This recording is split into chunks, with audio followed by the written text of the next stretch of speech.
Hello, welcome to today's program of the Ethical Humanist Society of Chicago. I'm Anil Kashyap. I'm a member of the Society, and I'll be moderating today's program. We're meeting virtually out of a concern for everyone's health and safety. We look forward to being able to resume our in-person meetings when it's safe to do so, and we hope that'll be soon. But in the meantime, we're grateful to be able to connect with each other via our YouTube channel. If you're new to us, here's the definition of humanism. Humanism is an outlook or system of thought attaching prime importance to human rather than divine or supernatural matters. Humanist beliefs stress the potential value and goodness of human beings, emphasize our common human needs, and seek rational ways of solving human problems. Our programs address a wide variety of topics, including science, philosophy, arts, and ethics, to name just a few. Today's presentation is part of our ongoing programming related to current events. Our speaker today is David Wessel. David's a senior fellow in economic studies at the Brookings Institution and director of the Hutchins Center on Fiscal and Monetary Policy. The Hutchins Center has a mission of trying to improve the quality of fiscal and monetary policy and the public understanding of them. He joined Brookings in December 2013 after 30 years on the staff of the Wall Street Journal, where most recently he was the economics editor and wrote a weekly capital column. He's a contributing correspondent still to the Wall Street Journal, appears frequently on NPR's Morning Edition, and tweets often at David M. Wessel. David's the author of 2 New York Times bestsellers, In Fed We Trust, Ben Bernanke's War on the Great Panic in 2009, and Red Ink, Inside the High-Stakes Politics of the Federal Budget. I use both of these books as Christmas presents, so if you haven't read them, I recommend them highly. He shared 2 Pulitzer Prizes, one in 1984 for the Boston Globe series on the persistence of racism in Boston, and the other in 2003 for a Wall Street Journal set of stories on corporate scandals. He's a native of New Haven, Connecticut, a product of its public schools, a 1975 graduate of Haverford College, and he was a Knight Badgett Fellow in Business and Economic Journalism at Columbia in 1980 and 81. So we're delighted to have David. Today he will be speaking to us about speaking truth to power, journalism, and social media. Thanks very much, Anil. It's always a pleasure to be introduced by an economist who knows how to pronounce the Badgett in the Knight Badgett program, after Walter Badgett, of course. And I think one of the advantages of the pandemic is that we've all learned that you can talk to people from one time zone away in ways that we just wouldn't have thought of doing before. So I'm very glad to be here. What I want to ask today is there a place for sober, honest, hard-hitting journalism and think tank punditry, what we might call fair and balanced before Fox appropriated those words, in an era of Facebook, Twitter, Snapchat, Instagram, Discord, Drudge, Fox News, MSNBC? You get the idea. And the spoiler alert, the short answer is it's very hard. I still believe it's possible, or else I'd be pursuing a career in beekeeping. I actually, when I was a kid, I had a beehive in my bedroom, one of those observation hives, looks like a window frame with a little tube going out the window. And there are times when I think I should just buy a couple of beehives, put them in the backyard, and stop trying to make the world a better place through journalism and what we do at Brookings. So far, I've resisted the impulse, but it's always slightly there in the back of my mind. I want to start with an example of something that happened recently that tells you in one story just how bad things are. So it seems that Kamala Harris wrote a book called Superheroes Are Everywhere, a children's book that was a New York Times bestseller after she became a candidate for president. And it turns out that there's a news photographer, Reuters, visits a Long Beach shelter for migrant kids who are being held, sees a copy of her book, and takes a picture of it propped up against a black backpack. So that leads the New York Post to write, and I quote, "Unaccompanied migrant kids brought from the U.S.-Mexico border to a new shelter in Long Beach, California, will be given a copy of Kamala Harris's book in their welcome kits," which then led Senator Tom Cotton, Republican of Arkansas, to tweet that Harris's book is being included in welcome packs for migrant children, along with basic hygiene and supplies clothing. Photographs show. Well, a photograph showed one book. Then the Republican National Committee chair, Ronna McDaniel, tweeted, the Biden administration is, Then Fox News reports on this. Then the chair of the Republican National Committee says, after learning that officials are handing out Kamala Harris's book to migrants and facilities at the border, it's worth asking, was Harris paid for these books? Is she profiting from Biden's border crisis? Well, it turns out that there's some charity in Long Beach that is giving children's books to the shelter, and among the books were one copy of Kamala Harris's book. So, and people who saw the story realized that there was something suspicious because every story on this had the same photograph, a lone copy of the book, propped up against a black backpack. So people call the New York Post on this, and New York Post now corrects it, sort of. It says that that the book has not been placed in these welcome backpacks. Then the New York Post changes the story again. Then the reporter whose byline is on the story resigns from the New York Post, saying she was ordered to write an incorrect story. She failed to push back hard enough, and so then she quits. And then the New York Post then follows up with another story in which they say she wasn't forced to write a story. We would never force anyone to write a false story. Well, there are a couple of lessons you draw from that. One is we have developed an extremely efficient way to spread information, and false information spreads at least as quickly, if not more quickly, than accurate information. Secondly, it's really hard to unring a bell. The corrections never get as much attention as the original misstatement. Third, a lot of people are prepared to believe what they hear if it conforms to their prejudices. But four, there is a reporter somewhere in the middle of this thing who either was forced to, which I find hard to believe, or persuaded to and didn't have the guts to say no, or something that helped propagate something that wasn't true. And at least in this case, the reporter's taken some ownership and has quit the New York Post. And of course, lurking in the background here is, everybody knows, the New York Post is owned by Rupert Murdoch, who also owns the Wall Street Journal. But I think what's important about this example is this is not about a difference of opinion. This is not about an ideological difference. This is not about a clash of values. You might call it fake news. It's just something that's not true that's being propagated extremely efficiently by our social media system. And I think what this does is it illustrates a couple of fundamental factors that have changed in journalism. And I went to work for a small newspaper in Connecticut immediately after graduating from college in 1975. I had a typewriter at my desk, an IBM Selectric, and it was scanned. And when I went to work for the Wall Street Journal in 1984,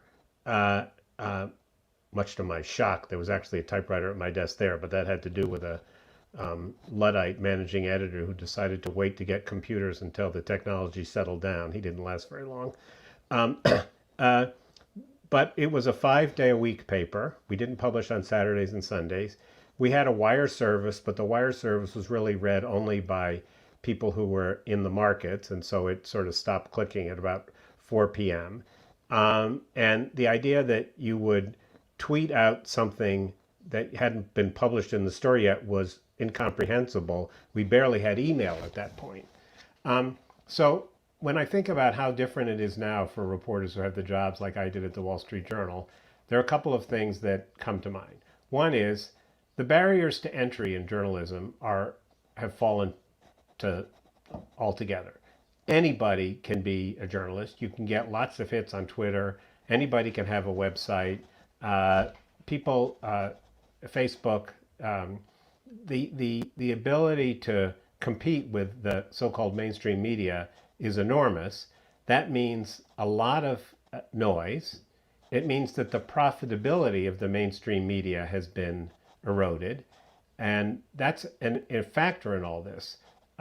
When I joined the Wall Street Journal in 1984, the job of the advertising department was to pick up the phone and tell the people who wanted to place an ad in the Wall Street Journal that we were full for the next week. They could have an ad 8 or 10 days later. Publishers of newspapers like the Journal and the New York Times and the Chicago Tribune, for that matter, all thought that the advent of the internet was going to be terrific because it would reduce the cost of printing the paper and delivering it, and we get all the same ads, and the ads would go online. Well, the ads did go online, but they all went to Google and Facebook. They didn't go to the publishers of newspapers. So as a result, the economic pressures on the media are very strong, and the urge to compete by getting clicks has been enormous. When I know I'm sounding a little bit like a Korean War veteran talking about the good old days, but when I was at the Wall Street Journal and the managing editor would say, readers like this kind of story, he actually didn't have any clue what readers liked. What he meant was, I like this kind of story. And he just wanted to assume that the readers were like him. And maybe they were. We used to do a readership survey once a year where they would take some subscribers to the Wall Street Journal, they give them a copy of the print paper, and they'd ask them to mark with a magic marker which stories they'd read. And then we'd get an annotated copy of that day's Wall Street Journal showing what percentage of the people said they read that story. At the time, we discovered that nobody read stories about Canada. Everybody read stories about Newt Gingrich. And a story that was accompanied by a drawing of someone wearing a hat got more readership. So the joke was, I'm not writing about Canada, and I'm going to illustrate every story I write with a picture of Newt Gingrich wearing a hat. Now, it's moment to moment. The editors of the Wall Street Journal know whether anybody's reading your story, and the reporters get that feedback. And you're encouraged to do more of the stories that get lots of clicks. Now, of course, this is a little dangerous because you could put cat videos up and get lots of clicks, and nobody really wants to do that. But for instance, I've noticed in coverage of some of the tax bills in Washington, a lot of the coverage is in the form of FAQs on what does this mean to your taxes, as opposed to any kind of analysis about whether this is a good idea or a bad idea, who are the winners, who are the losers. And the reason is because it turns out that readers really care about what's going to happen to their taxes. So this pressure to write stories that get a lot of clicks influences what people do. It's driven in part by the need for the paper to be profitable, but it means that there are fewer of the stories. You're less encouraged to write the kind of story that this is something people ought to know. This is something really important. Now, I'm not saying journalism is dead. There's plenty of great stories out there. There are as many, the best stories in the Wall Street Journal are as good as ever. I don't think there's enough of them. But for the median reporter, the pressure is write something that gets a lot of clicks. And for that can sometimes lead to temptations to exaggerate, make things more black and white than they really are. And it's kind of intoxicating. You write some story or you do a little video and it goes viral, and you think you've really accomplished something. And you feel like this is why I went into journalism. And then if you're thoughtful, you step back and think like, well, is this really why I went into journalism? To write some stupid story that got lots of clicks that makes my boss happy? That's not exactly the Woodward and Bernstein view of what journalism is. So the combination of the change in technology and the profit pressures on media have led to a situation which I think is dangerous. Then on top of that, the society is very polarized. The political science research shows that people increasingly tend to live near people with whom they agree. These great maps of counties about the gap between Democrats and Republicans, county by county, show that there are more counties that are predominantly one than they used to be. Obviously, in many ways, I think what we see in Congress today is a reflection of the polarization of the society. And there are a lot of people on either side. It's not like a 90-10 thing, and that's why it gets so difficult. But the combination of that fact, the polarization of the society, and the technology which allows people to get their prejudices confirmed by what URL they type into their browser is a really dangerous combination. Because what it means is that we are increasingly in tribes of people who are delivered and believe different sets of facts. There are some people, I suppose, who watch Fox and MSNBC, who read the editorial page of the Wall Street Journal and the news pages of the New York Times, but I don't think there are very many of them. I think people find it easy to get their prejudices confirmed, and it's kind of reinforcing. Now, there's some academic work on this which challenges that view, so I'm giving you my impression, but I think it's an incredibly serious problem because we no longer have a shared set of facts. And as you can see in the polling, there are a substantial number of Americans who really do believe that Donald Trump won the 2020 election. Now, they're fueled by irresponsible journalists on Fox and helped along by Donald Trump himself, but that's really a different position than we used to be in. Partly because of the way the society works, partly because of the way the politicians work, but partly because journalism has bred a cast of people who are willing to be propagandists rather than journalists. Now, it's possible that we are headed towards a more partisan press on the European model, where everybody knows and accepts that papers have an ideological viewpoint. And if you read the Communist Party paper in France, you know it's going to look different than the paper that's published by people from the right. And frankly, there are some days when I think we're already there. As I mentioned earlier, Fox versus MSNBC, you wouldn't know sometimes you were hearing descriptions of the same events, and you certainly wouldn't get the same priorities in what they write about. But I think you often see it, to my dismay, on the news pages of the Washington Post and the New York Times, which had, particularly in the Trump era, kind of staked out a rather shrill position. I'm not talking about what the stories they chose to write, although that was sometimes the case, mostly about the adverbs and their willingness to...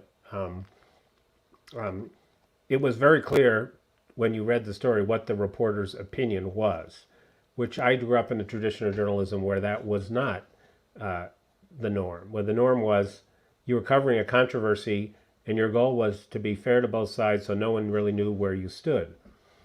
And I think that reflects two different sets of things. One is, it may be that the way to be profitable is to just get a very loyal audience of people who agree with you.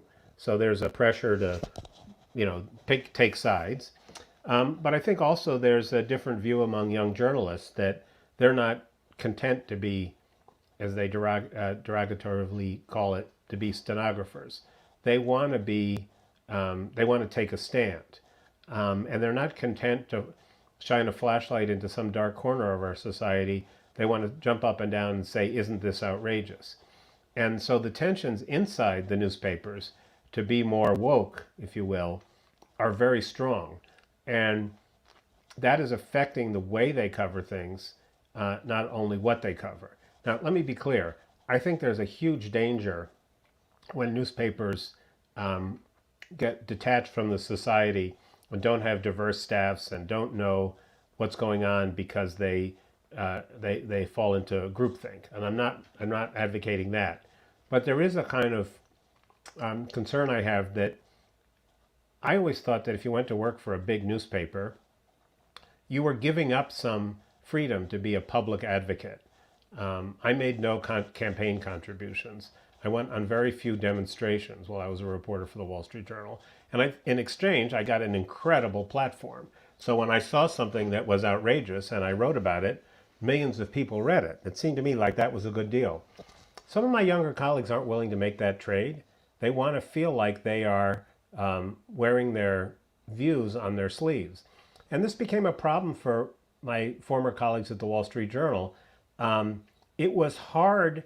There was pressure inside the paper to not fall prey to the everything Trump does is bad.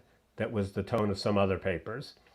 There were suspicions that this was being pressed by Murdoch and his political agenda and the then editor, Jerry Baker, and there was probably some truth to that. But the fact was, if you were practicing old-style, even-handed journalism, you look like a wimp compared to the New York Times and the Washington Post. And nobody likes to look for a wimp. So there was a lot of tension as the reporters tried to test the boundaries of how much do you say? and what verbs and adverbs do you use? And what conclusions do you draw about the motives of people like Donald Trump? And it was a tense situation, and I'm not sure they have completely recovered from it. So that's kind of where we are. But I want to turn now, and I think this is in the spirit of ethical humanism, is okay, that's the world in which we live. What do you do if you're someone like me? So I spent 35 years in journalism. I've been at Brookings for 7 years. As Anil said, the mission of my center is not only to improve the quality of fiscal and monetary policy, but public understanding of it. My contribution to the public debate has to be in making things clear to people who know they're important but don't quite understand them. Over the years I've learned that's what I enjoy, and I think I'm decent at it. So if you want to do that, if you want to help elevate the debate, how do you do it? And thinking about this, which I hadn't done actually for a while, this Anil's invitation was welcome. I thought about, what do you do? How do you, I'm 67 years old. I'm not going to change the world of journalism. But every individual has some role to play here. So I made a little list. One, at the top of the list is you can't pretend the world is different than it is. There's no point in denying the fact that people are going to say what they want about you. There's going to be a lot of misinformation on social media. You have to decide how you're going to deal with that. Obviously, the first thing you do is you're careful not to put things out on social media that are not true or that are hyped. But the harder thing is, how do you deal with people who take your words, twist them, or criticize you? And it's quite difficult. I don't have any problem. I basically ignore anything anybody says to me when I tweet. I have about 80,000 Twitter followers, and I tweet a lot of stories or things that we do at Brookings. And I only respond to people who legitimately ask a question or point out a mistake. Someone who says you're an idiot, I just ignore it. But I learned from my colleagues at Brookings that if you're a woman, the responses you get on social media or in your email are far more abusive than anything a man gets. Lots of talk about doing sexual violence to you and stuff. I mean, it was really shocking to me. And it's particularly true if you're become prominent, say, in commenting on President Trump's foreign policy on TV and on social media and at Brookings events. I mean, the abuse that the women take is just astounding. I think the men in the room just were completely unaware of how much this was. So that's the way it is. And there's nothing you can do to stop it, but it's really important to not pretend that the world is better than it is. Secondly, I think, and this is connected to what I just said, you have to maintain your balance. You have to set an example. You have to avoid temptation. The temptation is to get into the mudslinging because it makes for good TV or because it gets you a lot of attention. Now, to be clear, there are some people who have learned that the more outrageous you are, the more attention you get. Some of them actually have PhDs in economics. They're not all journalists. I was on CNBC early one morning. Steve Moore was on. Steve Moore, it was a political activist and commentator who, for a while, was had been nominated or talked about being nominated to the Federal Reserve by President Trump. And I made some remark about, I was a little confused about what he kept talking like he was a member of the administration. And I said, last time I checked, Steve, wasn't the administration, and the president withdrew your nomination. Well, he was ready for me, and he responded by talking about some story that I had retweeted that reported accurately that he had lots of problems with the IRS and his child support or something. I don't remember what all it was. And I said, I didn't come on the air to talk about, I thought we came on the air to talk about taxes and fiscal policy. And then I just shut up. And there was about 20 or 25 seconds of silence because the CNBC producer or director or whatever just assumed I was going to get into it with Steve, and they wanted that tension, and I just refused to play. So it was like, and 20 seconds of silence on morning television is like that. Executives have heart attacks. But I felt there was no way I wasn't going to engage him, and I didn't want to pretend that this was okay by changing the topic. And so I got quite a bit of response from people who'd seen it, most saying I did the right thing, not all of them. The producer said to me afterwards, that was awkward, and we don't like awkward television. So the next time they asked me to come on, I said, okay, I'll do it, but is Steve Moore going to be on too? And she laughed and said, well, that won't happen again. But I mean, there is, especially in live TV, you have to sometimes stand up to this crap. Another time during the 2016 campaign, I was moderating a conversation at the Tax Policy Center, which was being live streamed. And there was a discussion of taxes. And I'm drawing a blank on the name, but you'll know who I mean. Peter Navarro. Peter Navarro was taking the side of Trump, and Gene Sperling, who was a veteran of every Democratic administration in recent history, was taking the side of Hillary Clinton. And we'd agreed in advance that this was going to be about taxes and trade. But Navarro went off on this long ad hominem attack on Gene Sperling for single-handedly being responsible for surrendering to China in the WTO accession talks. And I had been afraid of this because Navarro was kind of famous for this, and Gene was a famous punching bag. So I stood up and got in Navarro's face and says, this is not about debate about Gene Sperling's character or about China and what his single-handedly taking responsibility. And Navarro went ballistic and said it was outrageous, I was interfering with the debate and stuff like that. It was by far the most exciting moment that ever happened at a tax policy center debate, I can tell you that. But my point is, each of us has to stand up and be counted when necessary. And there are some really good examples of this. Jonathan Swan of Axios did, if you haven't seen it, it's worth watching, a terrific interview with Donald Trump, where he came well armed with facts, challenged the president when the president said things that were not true, and did it in a respectful way. It wasn't like one of those old Mike Wallace interviews where you felt like there was a prosecutor and a defendant, but it was also not passive, letting the president say things that were not true, letting him go unchallenged. And he did a terrific job, and it's a model of what interviewers need to do, especially if you're going to have the advantage of a live stream platform or a TV show. I think another thing we have to be careful of is avoiding condescension. And I referred to this a little earlier and why it's important to have a diverse newsroom.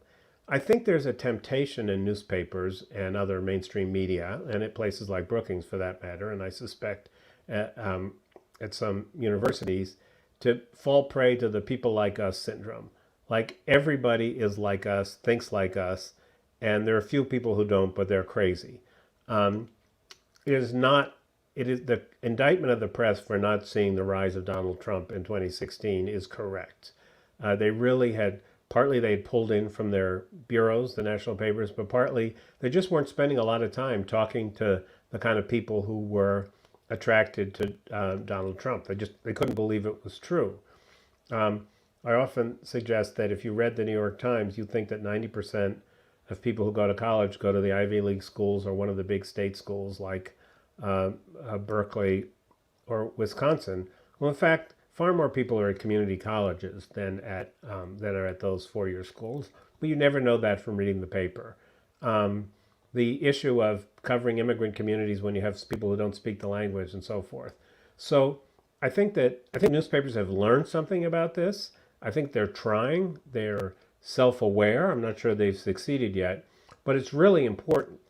One of the things I find heartening is that we have a series of explainers on the Hutchins Center website. like how does unemployment insurance work? What is what does it mean when people talk about the potential growth of the economy? What are capital gains, stuff like that?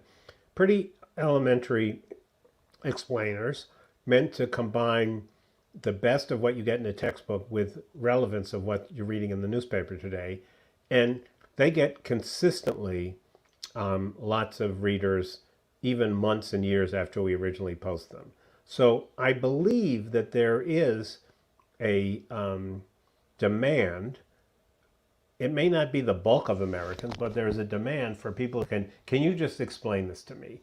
The best columns I did at the Journal and the best stuff I've done on NPR is, in my mind, like sitting across the table for someone who's saying, like, what is this all about? And trying to explain it to them in a way that they can understand, acknowledging that there may be more than one side of the issue, but taking a tone that is explanatory and simple, but not condescending or insulting. So I've tried to do that. I think I'm relatively successful at it. It's easy to get crowded out by the more outrageous stuff, I admit, but you have to do what you can do to make things better. Another thing is there is a great, we've learned a lot about how to be creative. This is an example of the creativity that the pandemic's brought. Anil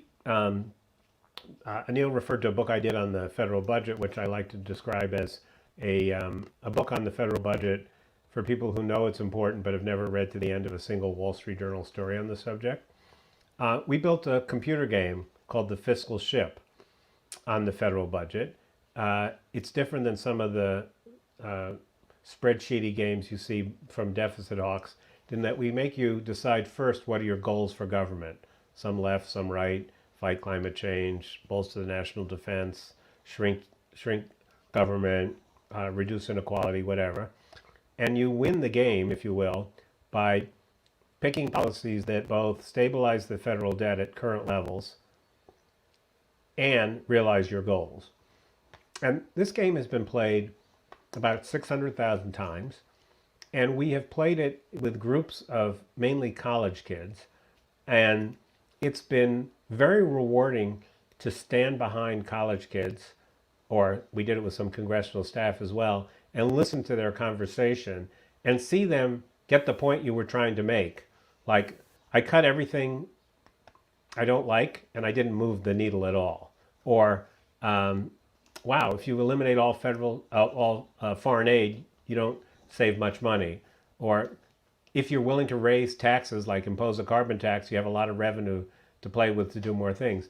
And so I think we're learning, or I'm learning, that there are ways to be creative using the technology, using videos. We've done a couple of videos using Legos to illustrate income distribution issues. There's ways to get to people. It's hard to do it well, and it's really easy to do it stupid. I mean, I saw some group made a TikTok video on the federal budget that I think must have been, it made me cringe. I can only imagine how the audience at which it was aimed, cringe. But we have to do that. Now, there are particular challenges of being in a think tank I want to talk to for a minute, and I have only a little more, and then I'm eager to hear your questions. Like newspapers, think tanks have tended to move to the left or the right because that's seen as a way to raise money, that's like advertising, or to have influence. So the Center for American Progress did not expect to have any influence in the Trump administration. They were basically building an inventory of policies and preparing people to be in the Biden administration. And the Heritage Foundation had some influence in the Trump administration, and I'm sure they're not trying to influence the Biden administration. Brookings has an older tradition. It's 100 years old, and it likes to think of itself more as a university where, although it's obviously more Democrat than Republican, it's certainly center left. We prize academic freedom. We kind of enjoy the fact that we can get 2 or 3 scholars having disagreements on the same topic in public. But it's hard to steer. What does it mean to be a nonpartisan think tank where your scholars have academic freedom? And frankly, it was particularly hard during the Trump years, where the president of Brookings, John Allen, who's a former Marine general, kind of said, like, we have to have some values, and there have to be some things that we stand up and say uh, that we believe in these things. And I think the institution had a bit of trouble because it didn't have a good way to come to consensus about what the values were. Some things were easier than others, obviously. But it does raise the question about what do you stand for, and how do you how can you be an effective advocate for a free and open society if you're basically taking, say, there's two sides to every story? Well, frankly, there are not two sides to every story, and there have to be times where we stand up and say that's just not right. And we're still wrestling with this. There was some discussion at Brookings about would we who in the Trump administration would we hire? Well, that was pretty easy because there weren't very many people who wanted to come to Brookings, and the few people who did, people would probably find them palatable, although there are some people who think that if you worked in the Trump administration, you were complicit in things that were immoral. But a more interesting question was, who would we have and come and speak? And after January 6th, there were some people at Brookings who basically wanted to have a blacklist. If you were one of the members of Congress who voted not to support the Electoral College results, they didn't want those people to be invited to speak at Brookings. And some of my other colleagues said, well, that's a bit extreme. I mean, we've had Erdogan speak at Brookings. We've had people from the Chinese government speak at Brookings. Are you going to say that you won't let Ted Cruz speak? And so we definitely agreed on not having a blacklist, but I bet there will be some conflict when some people are invited to speak. And some of our colleagues will say, we should not give that guy a forum. And other colleagues will say, we should give that guy a forum or that woman a forum, but we need to make sure that, like we did with Erdogan, that the speaker is interrogated by somebody who has some guts and to call him on things, as happened when Erdogan spoke. And my colleague Martin Indig, a former ambassador to Israel, did the interview, and he was pretty strong about challenging him on things that he said. So it's not the same as journalism, but it does come up, this issue of how do you maintain your balance and your integrity in a world where so many people are shouting from the left and right that you can get shouted out. So there's no point of having a mild-mannered, even-handed discussion of some controversial issue if you do it in a fashion that nobody listens to. On the other hand, you don't want to sponsor these ridiculous debates where two people who agree on 20% of the stuff and disagree on 80% of the stuff do a firing squad where each of them argues and there's little light shed, just a lot of rhetoric. So it's a different balance than I found in journalism, but it's one that I wrestle with. An example of that is we've done a substantial amount of work on the whole student debt question. I think there is a lot of misrepresentation of who would benefit from widespread cancellation of debt. And I was about to do another one where it's easy to get a panel of people who are articulate and reasonable to disagree. And I decided not to do it because I didn't think that the moment needed another set of public events where each side read their talking points. So instead, we're organizing a small group of people, maybe 20, on different sides of the issue, and we've hired a facilitator to try and have some conversations to see where people have some common goals and disagreements on how to get there and stuff, and just see if we can build a little trust from both sides. And that's the freedom you have at a place like Brookings that you don't have at the Wall Street Journal. I could have done that at the Journal. It's an experiment. The group we've hired has done some work on this in terms of long-term care issues and gun control. I doubt it will come up with a consensus, but I feel a little bit like if I can get some people in the room who I think actually are all well-intentioned and see if we can have a rational conversation instead of pitting them, as the New York Times did in a podcast called The Argument, I might make things somewhat better place. One interesting thing I've noticed about think tanks is that think tanks are a lot more like journalism than they used to be, and journalists are a lot more like think tanks than they used to be. By that I mean there are journalists at the New York Times who are doing instant analysis of economic data using software like Stata and R that no one could do when I was at the Journal. I mean, it was just like adding up numbers was taxing some of their math ability. On the other hand, the number of think tanks have, in my opinion, made a mistake and think that their highest and greatest value is blog posts and op-eds and seeing if they can get attention for their views. I don't think that's our role. I think that our role is to help push forward the intellectual frontiers and help illuminate issues that are misunderstood or controversial. But it's very, as I said, intoxicating to have an event, get a lot of people watching it, and think like you've really accomplished something. I think the trick is that we have to avoid adding to the noise. We have to find some way to add context and add analysis, add value, pick our shots, do things that, while may not get as much attention, get attention for the right reasons. And finally, sometimes you just have to say no. There are some things you're just not going to do. This is the problem that the reporter at the New York Post had. She clearly knew that she was writing something that wasn't true. There was one copy of Kamala Harris's book on one backpack in one shelter in Long Beach. She had no evidence that this was a widespread thing, but it made a better story to say that the government was force-feeding Kamala Harris's book on migrant kids, who probably don't read English anyways. And she got pressured into doing it or ordered to do it, and she didn't have the guts to say, I'm not doing that, and to walk out before she wrote a story that was clearly wrong. Now, that's a lot easier to say than do. You have to pay the rent. I don't know if this woman had kids or whatever, so I'm not criticizing her specifically for not doing that.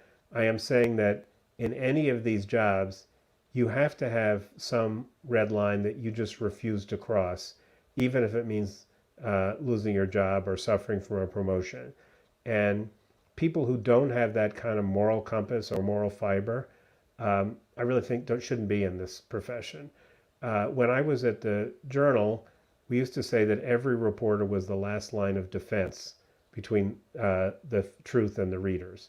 So that if you saw a story in the internal system that hadn't been published yet that was wrong, even if it wasn't your story, you had an obligation to raise your hand and say to an editor, like, this isn't right. I know something about this. This isn't right. And if you're not willing to do that, then there's no point in being a journalist. And I feel a little bit like that at Brookings as well. There have been a couple of occasions where I suggested that we were doing something that, in the way in which we were doing it, was not, made me uncomfortable. And people are generally pretty receptive. They don't want to do things that are wrong or can be misleading, misinterpreted. And so what I've tried to do is, it's easy for me. I have some stature in the organization, and I have enough retirement savings, so if I left tomorrow, I wouldn't starve. The really important thing is to tell the 22-year-old research assistant that if somebody, no matter how distinguished at Brookings, is writing something that you know is wrong, you need to come to me and tell me about it, and I'll deal with it. That silence is not an option. I think that's a lesson that's really important for older people in organizations to give to the younger people, and to stand up for them when they get in trouble for doing something, for being whistleblowers, if you will. Now, this doesn't happen very often, but when it happens, if you're not willing to stand behind the young person who's raising the concern, then you will send a signal that you're not really walking the walk. So let me stop there and turn it back to whoever, and then we can deal with questions on this or anything else. Okay, thank you, David. That was fantastic, and there's a lot of food for thought there. We're going to have a short musical interlude while people can collect their thoughts and start sending in their questions in the chat box. The contributions will be collected virtually at ethicalhumanistsociety.org/donate, or with Zelle by sending to donate@ethicalhuman.org. Through your generosity, we show how meaningful the Sunday morning programs are. We suggest a donation of $5, but that's not a ceiling or a floor, and we appreciate anything that you can give. And we're grateful to all those who sustain the society with donations of time and money. So we'll listen to a little music, and then we'll be back for your questions. Thanks.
Okay, thanks. We're off to a good start. We've got a few questions coming in, and please send more. We've got about half an hour, so we should have plenty of time. We'll try to get to as many as we can. Here's the first one for you, David. Can you talk about the difference between journalistic news versus or just news, the news pages versus editorials? The person that sent this, and my impression is that the Wall Street Journal editorials are sometimes at odds with the reporting, and it seems like Fox has completely blurred the distinction between these. Yeah, it's a good question. So I think the Wall Street Journal is a model of something, the textbook wall between news and editorial. I like to say that every newspaper claims there's a brick wall between the news department and the editorial page. I'll talk about that in a minute. The Wall Street Journal, it's topped by barbed wire. My favorite, one of my favorite editorials was once when early in my career in the Washington Bureau of the Wall Street Journal, when there was an argument about whether cutting taxes would pay for itself. I had written some story suggesting it maybe it didn't, and Bob Bartley, the editorial page editor, wrote an editorial referring to that argument, saying an argument that impresses some of our usually serious reporters or something. So I always found it was useful at the Wall Street Journal to be able to say I have nothing to do with the editorial page, and to tell people that to make sure you didn't take credit or blame. Because it's a little tempting in the Reagan years to pretend that you're part of their team, and in the Clinton years to deny it. That wasn't very sustainable. I think that the problem is at some other newspapers, there's a steady flow of people back and forth, where no one goes, maybe once in a while, some conservative reporter, politically conservative reporter goes to the edit page of the Journal, but there's very little back and forth. At other newspapers, that's not the case. People move back and forth. And I think that in the New York Times, it's sometimes hard to tell which is the news and which is the editorials. There's like a journalistic convention that sometimes if it's flush right and the way it's set, that's news. And if it's ragged right, it's a column. But that's a pretty subtle distinction. And some of the stories in the news pages of the New York Times are very much written as columns with strong points of view. So I'm concerned about that. TV has always been different. Your average nightly news didn't have an editorial section with a different staff. We make a hero of Walter Cronkite for saying things about the Vietnam War. That was clearly editorializing, but on the other hand, it was an observation of fact as well. So I think it's a challenge. I think the notion that reporters should keep their opinions to themselves is eroding. And there are plenty of opportunities for reporters who want to show their stripes to do that now. And that's, it's not what I would prefer, but that's kind of the way it is. Okay. Some journalists who have heterodox views have decamped to Substack and other platforms and are essentially doing journalism by subscription model. Do you think that that's a good innovation, bad, neutral? Look, there is a star system in journalism where it's true within the news organizations that some people build profiles for themselves and cash in on that. Andrew Ross Sorkin at the New York Times is also a host on CNBC. Depending on the ethics rules of your newspaper, you can get some big bucks for giving public speaking. So I think what's happening is that reporters who are or writers, some of them are more opinion types, who think that they can make more money by not being part of another organization, they can get all the rents themselves, are doing it. That's just a change. I don't think there's anything good or bad about it. What it does, there are two things that it represents that may not be good. One is, I do believe there's some value to editing, and that in a good news organization, someone reads your stuff and says, this doesn't make sense, or are you sure about this, or are you being fair? And the whole Substack thing is very much like people writing just what they want, and there's not much editing or checking of facts, I fear. The other thing, which is not good or bad, it's just a fact, is that it further erodes the kind of shared consensus. at least today in the front page of the New York Times or the front page of their website, there is somebody has sort of sorted through what they think is important. This Substack thing is going to be another way for people to confirm their prejudices. On the other hand, it may breed some really good journalism that wouldn't get attention otherwise. So I think we don't know yet if it's more good than bad. Okay, here's in that spirit. If you're familiar with them, please comment on the efforts of sites such as the Flip Side and Ground News that try to alert people to diversify what they're seeing, or have the goal of trying to do that. If you know of them, can you say anything about them? If you don't, or you have a site that you use for that purpose or recommend, could you share that? I don't know them. I'll look at them. I don't have any site that I use. I just kind of I'm a bit eccentric in what I look at, so I am not getting only my prejudices confirmed. But I'll look at them. Okay. Historically, journalists have worked to not be part of the story. Now it seems like they're pressured to be part of the story. Do you think it's naive if somebody wants to enter journalism and somehow wants to, remain a private citizen whose views aren't known and so on? All right. So I want to be careful that I'm not associated with the view that somehow reporters were completely objective, never had any ideas or opinions. That really is not the case. Reporters are often some of the most opinionated people I know. Often they're opinionated because they know a lot. An earlier generation of reporters who went to Vietnam and saw what was happening there had strong opinions about it because it was informed by what they saw. So I'm not suggesting that you need to be a passive observer. The question is whether you have to should you, and there are people who say reporters have prejudices, they have opinions. The reader entitled to know what they are so they can evaluate what they write. So that is the case with a number of prominent journalists now. I mean, Ezra Klein, who's writing a column for the Times, he has some strong views, where he's coming from. I think he's very smart and analytical. He has chosen a path in journalism where he is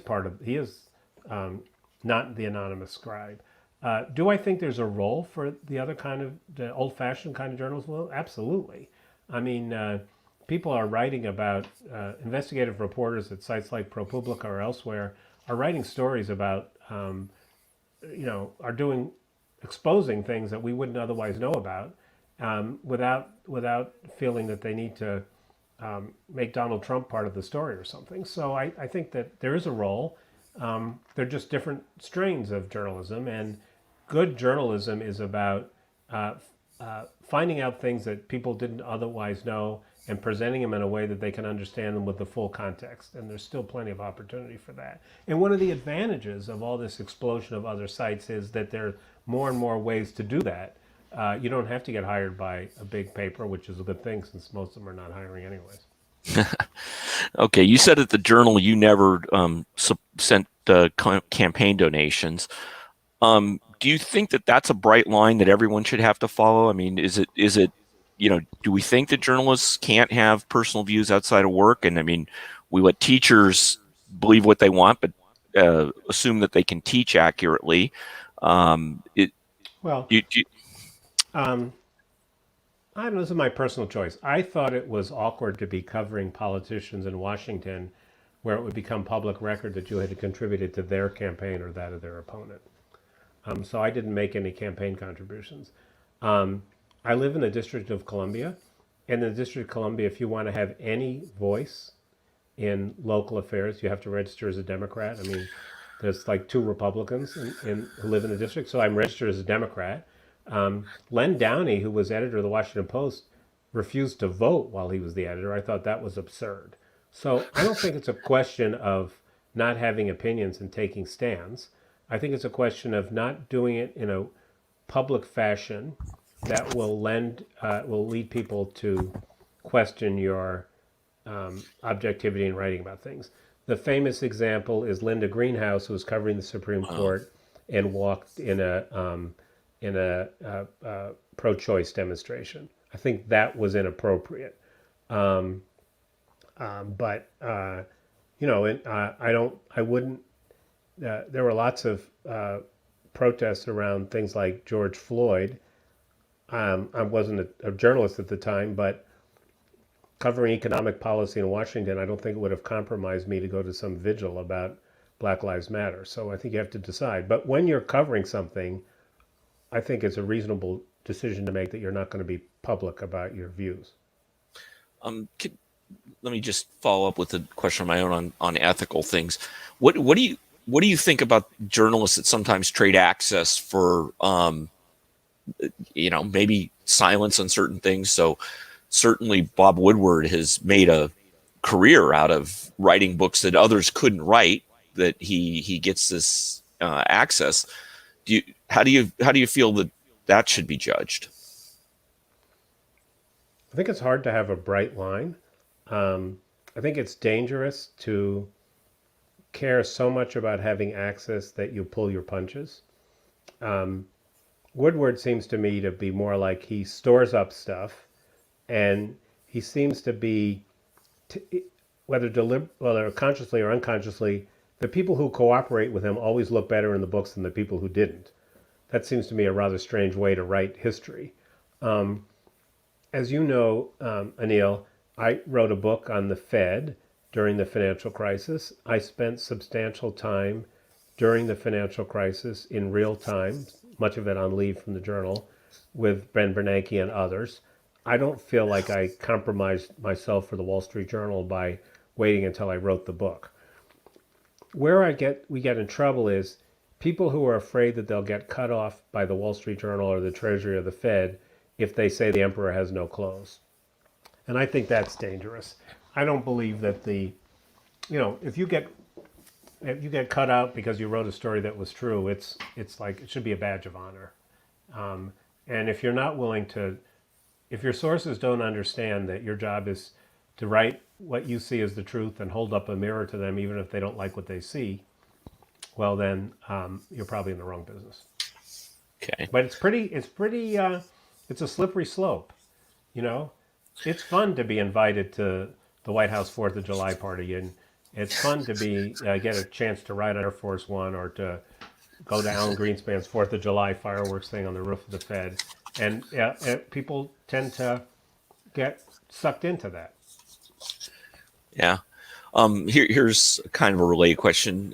You're, as we mentioned, are on NPR quite a bit. Do you think that NPR's content or topics are sometimes influenced by their donors? Basically, no. I mean, first of all, NPR has a huge network of donors, and much of the money comes through the individual stations. So where it is influenced, and I think they're explicit about it, is that various foundations give money for reporting on, say, climate change. And so that does. I think they're probably less susceptible than some newspapers, to tell you the truth. I think it's more a worldview thing that you have to worry about, that it's the people like us thing. I see. Okay, so then here's a close question. Then, are you worried about the fact that Murdoch controls so much of the easily accessed U.S. news? Well, look, Murdoch doesn't really control that much. Relative, not here. I mean, if you want to see where Murdoch controls it, look at Australia, where I think he has a lock on the thing. So I think that we're at sort of an interesting period here.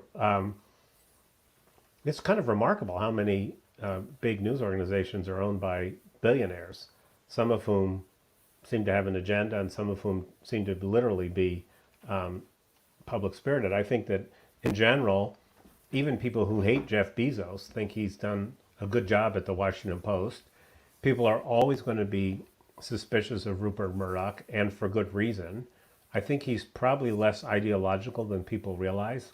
I think he's much more motivated by wanting to be part of the inner circle and have people be able to pick up the phone and talk to the president, whoever it is. I mean, he was pretty close to Tony Blair for a while. I do think that in general, concentration of the media is a bad idea, and we have had more concentration. I'm not, and I think the Murdoch thing is just I mean, what he did with Fox was an example of what I was talking about earlier. He discovered, or had the market insight to see that there was room for basically a conservative news thing, and he could make a lot of money doing it. And he's driven by the amount of money he can make doing it. And if you can make a lot of money by pandering that lies to people, he's going to do that. I don't think he's even the lies he doesn't believe. Yeah. Okay, I'm not sure if you'll agree with this, but the premise of the question is, why are BBC interviewers so much more effective than most US interviewers? It's because they have British accents. There's a certain difference. The BBC has a tradition. I think there are plenty of really good interviewers. I think Steve Inskeep on the Morning Edition is very good. As I mentioned, Jonathan Swan, who is, I think, Australian. I think in general, there is a kind of tradition at the BBC that we don't have so much, I guess. I'm kind of sometimes stunned by but like Chris Wallace on Fox News, I think he's a pretty good interview. Judy Woodruff on the NewsHour. So I think we have people who are good. I don't know. I don't think I listen to enough BBC to know whether the median BBC interviewer is better. Yeah. But the British accent definitely helps. I think you're frozen, Neil, or I froze. Management. And, is David still there, or am I gone? Okay, I'm back. I don't know what happened. All right. I'm going to skip the joke I was going to make. Can you comment on the state of local news in the country? In big trouble. I mean, the decay of metro newspapers is very troubling. I think we have some very good investigative reporters at big organizations, but they're never going to go to Rockford, Illinois. I think there's substantial concern about that among journalists. There are some efforts. ProPublica, the investigative site, has done a lot of work with local papers to help finance investigative reporting. I think this is a big problem. And, citizen journalism, really good websites that are keeping people on tabs about events and stuff are great, but they're no substitute for the, hard-nosed reporter who discovers that the head of the public works department is basically awarding the snow plowing contract to his nephew without bidding or whatever. So I think it's a big problem, very big problem. Do you have any thoughts on how we might remedy it, or how far can it keep deteriorating before something has to give? I don't know. What we can do about it is subscribe to our local newspapers, of course. I think there is a little bit of a move towards this nonprofit, philanthropic things to try and support local news, but I don't think it's big enough to make a difference. So I think we're at the express alarm stage. I don't know what the solution is. I'm personally not interested in trying to make a go of a local newspaper. I think that some places have figured out how to have a relatively low budget website with some good reporters with a lot of local support, but it's hard. Yeah. How about talking about journalistic education for a second? And what are the schools of journalism teaching students on how they need to trade off or balance traditional values and ethics that, like you were talking about, and then the pressure to get the clicks? It's a good question. I've spent next to no time at journalism schools, so I don't really know. Okay. Next question. Do you think there's a role for public policy in trying to help, fight fake news? Or should there be a different way? Maybe, should there be minimum standards on Twitter or some of these platforms?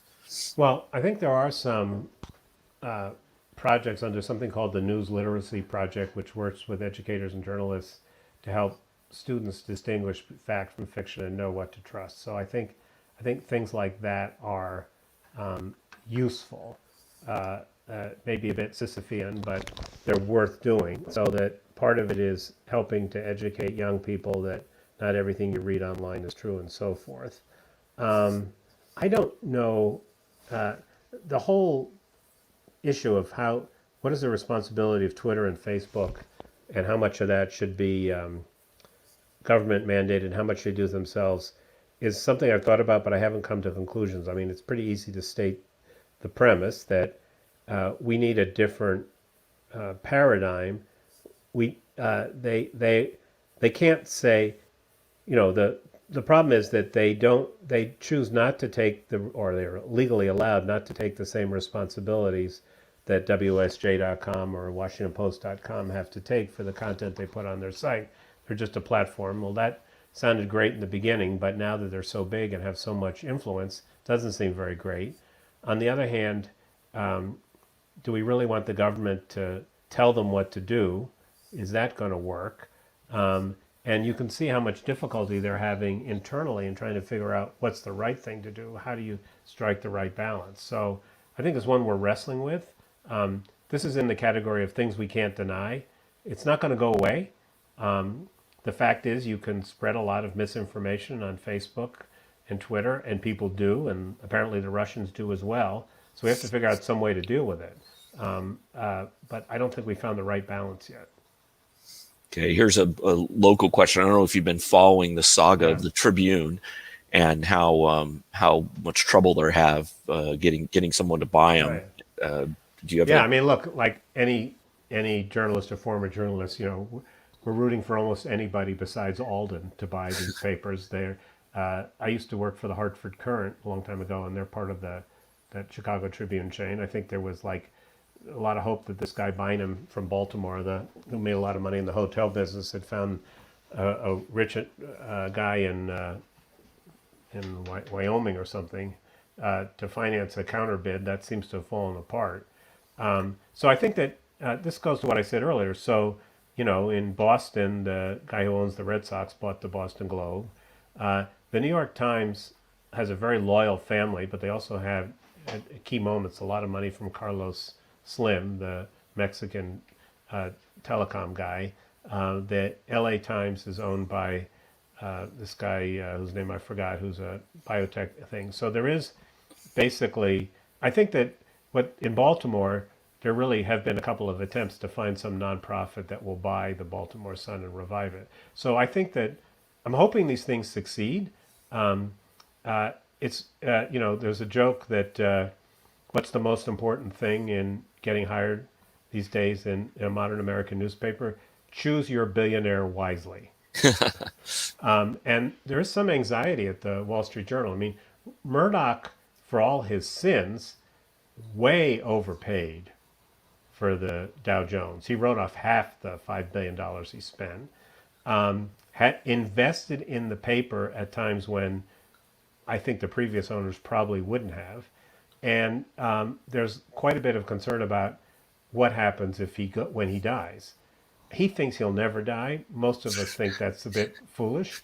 But it's not hard to imagine that his kids will sell off the paper to someone who's more like Alden, who's basically trying to, milk it for every dime. So I think it's very sad.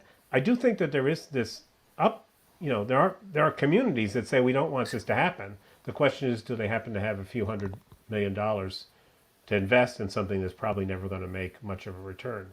I mean, Warren Buffett used to own a lot of newspapers. Warren Buffett is clearly in it for the profit. He got rid of them. There are not a lot of people like Jeff Bezos who can spend a few $100 million of his own money, as rounding error on his fortune, to buy and subsidize a paper like the Washington Post. So we'll have to see how many internet billionaires are willing to. We can root for his ex-wife. She That's seems true. to be That's true. Yeah. well-intentioned. She gave away a lot of money. Yeah. Can you say a little bit more about woke newsrooms? Maybe in the context of that reporter who got sanctioned by the Times. Yeah, this is really interesting. I mean, one of my friends who worked for the Times told me that I wouldn't believe what a Times staff meeting was like. And that while people like me are reading the New York Times and sort of wincing, like, has this become an anti-Trump pamphleteers, the young staff at the Times is criticizing the editors for being, succumbing to the neoliberal paradigm and stuff. So I think it's I'm glad I'm not a newspaper editor. I think it's really hard now. I think some of this is happening on college campuses as well. I think it's very hard to explain, let me put this right. The premium I'm having a diverse newsroom is very high. And I can tell you all the reasons why that's important. I had a colleague, Gary Fields, who's a big African-American guy who did a great series of stories about the prison in Angola in Louisiana. And, he's walking the halls of this prison. I'm not sure that a 5'2" nice Jewish girl from Brooklyn who weighs 98 pounds would have felt comfortable doing that. The idea that you can't report on communities if you don't have anybody who speaks the language, or we once had a conversation at the Wall Street Journal about, all right, how many people in the Wall Street Journal newsroom have actually ever owned a gun? And one of my colleagues who's from Tennessee said, yeah, like I grew up shooting, but I'm kind of like, I feel like if I say that in the newsroom, I'm going to be ostracized as some sort of redneck bigot. But when you have this diversity, you end up with a lot of restlessness. And there does seem to be in some newsrooms quite a bit of political correctness that troubles me a little bit. But it's really hard to distinguish between, I want to have a very diverse newsroom, but I want them all to basically behave like I do. So I think it's challenging. I think the alternative is worse, that we basically only hire people who all think the same way. But there's quite a bit of ferment, and some of it is crazy. And I do think that in general, and this is not limited to newspapers, there's a tendency for you're accused of one sin and you're out. And some of that seems a bit much. 20 years ago you said something. On the other hand, the guy who got drummed out of the New York Times because he apparently made some racist remark when he was taking some teenagers on a trip to South America, as I read that story, I thought, who was the idiot at the New York Times who thought that this guy, who was described, I'm sure accurately, his personality, was a good idea to send with a bunch of teenagers to Latin America?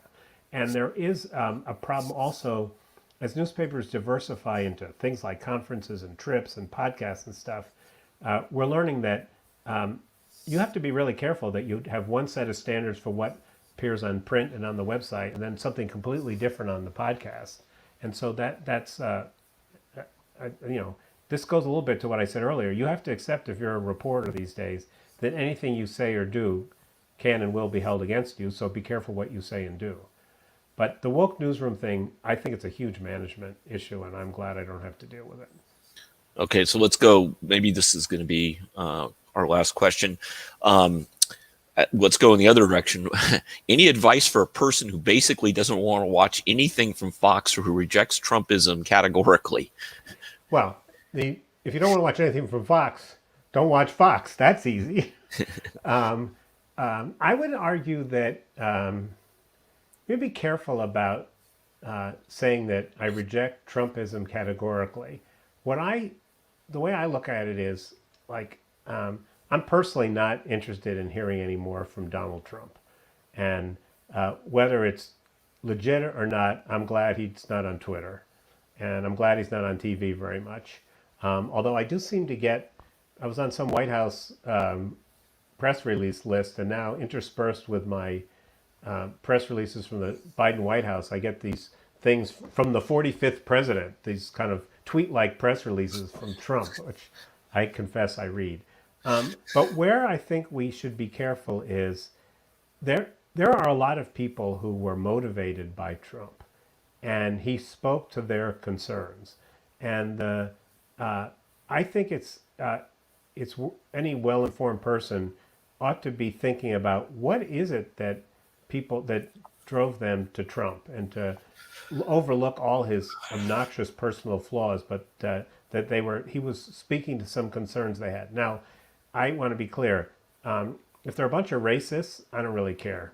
But to the extent that there are people who actually were suffering from economic hardship, people who were left behind as technology and globalization lifted people like us, they're worth listening to. So, but the best thing about the internet and TV is we have so many choices. If you don't want to listen to them, don't. I mean, you can watch MSNBC and read whatever newspaper you want. So it's easy to turn people off. The question is that really what we should be doing? Let me sneak in one last question. We've got Sure. a little bit more time. You've been around DC a long time. You're very connected. I mean, do you think there's any healing that's taking place where there's actually a chance for the two sides to start talking again and finding at least some common ground? Well, any chance, Anil, is a Okay. fairly low bar. Okay. Yes. Realistic. So there are a couple things.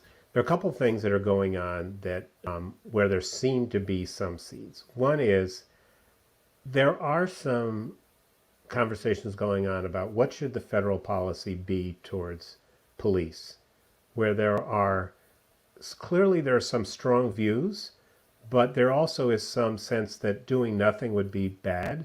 And the people who are involved in these conversations, including some of the most prominent African American members of Congress, I think are making a good faith effort to try and do something. The other thing is, I mean, the reason why the chance is relatively slim is if everybody thinks that this is all about how you position yourself for the next election, which does seem to be the case. There's a political scientist I know, whose name I've forgotten, who's done some stuff about how unusual it is to have Congress swing back and forth so much or be so close. In general, we had long periods of time where one party or the other controlled things, so they had an incentive to be able to take a little long-term view. If now all you're about is positioning yourselves so that the Republicans can get the Senate back in 2022, there's not much incentive. There does seem to be, at the moment, some people playing footsie on an infrastructure bill that would be a smaller one that would be bipartisan. And the reason that the Democrats might do that is if you could get 60 votes in the Senate for a smaller infrastructure bill, and then you do reconciliation to get the controversial stuff that the Republicans won't go for, you could get a win-win. So, but there's not much. I mean, that's one of the reasons why I'm doing this thing on student loans. I don't need to sponsor another debate. I want to see if I can get people. And I called around to about half a dozen people on both sides of the issue about should we cancel or not, and said, would you come to something like this? We're asking people to commit to 3 sessions of a couple of hours each, and people were very encouraging. So I find it took some hope in that, but not much. Okay. Well, that's too bad, but as you said, we have to be realistic and accept the world as it is. So we'll do that. Anyway, David, thank you so much for this. This is a fantastic conversation, and I look forward to seeing you in person at some point later in the year. Hope so, yeah, definitely. Thank you. Okay. Thanks for the good questions. All right. Bye-bye. Bye. So that's my closing quote. Don't believe everything you read on the internet just because there's a picture with a quote next to it from Abraham Lincoln. And with that, good day. Please join us for the coffee hour.